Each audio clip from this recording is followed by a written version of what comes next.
El passat dissabte 18 de febrer, els avis de l'Associació de la Gent Gran de Premià de Dalt van passar la jornada voltant per Catalunya. Ben aviat, a les 8 del matí, els avis van agafar l'autocar per començar l'aventura. Tots preparats, cap amunt i au! A seure i a gaudir del viatge, petant la xerrada.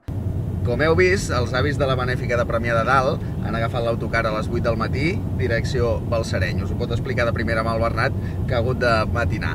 Nosaltres ara hem agafat el cotxe, direcció Balsareny, també per trobar-nos amb ells a la Calçotada. Ells, però, han parat a mig camí per fer un bon esmorzar. Balsareny, ja hem arribat. Ara falta anar a trobar el lloc de la Calçotada, trobar-nos amb els avis i veure com va la jornada. Som-hi! La primera parada va ser Balsareny. La vintena de participants a la sortida van aturar-se en aquesta població per presenciar la Fira dels Traginers. Diferents models de cavall i rucs van voltar pel poble amb els seus respectius carruatges. A la festa no hi va faltar música i més d'un va treure's anys del damunt.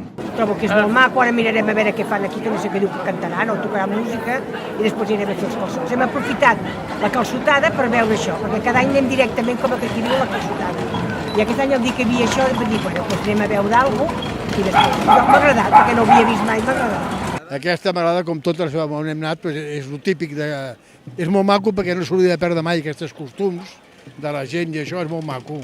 És una tradició que s'ha de mantenir. Un cop es va acabar la fira, tots cap a la parada. L'autocar els esperava per dur-los cap a Gironella i una altra vegada tots cap a dalt, a agafar seient i a passar l'estona del viatge fent una mica de safreig. I per fi el moment que els avis esperaven amb més ganes i també amb més gana. Arribava l'hora de posar-se les botes amb els calçots. Coneixes, més que conèixer, perquè hi ha persones que ja coneixes, però tens una altra relació més propera. I llavors això és molt important, les converses que hi ha, que són coneguts. És un dia especial. Normalment sí, no puc anar a totes, però a la majoria, sí, perquè m'agrada conèixer gent, és molt amigable, és molt bonic. La pinta que tenien era d'allò més bona i sembla que el gust també. Els avis van gaudir com nens amb els calçots i no se'n van deixar ni un. Si les mans quedaven brutes, no passava res. La qüestió era gaudir d'un bon dinar i amb bona companyia, una jornada divertida que acabava amb la panxa plena. Doncs per fi el moment més esperat del dia, a menjar calçots. Hem passat un dia divertit, dinàmic, i ara menjar calçots i després a tornar cap a casa i a descansar.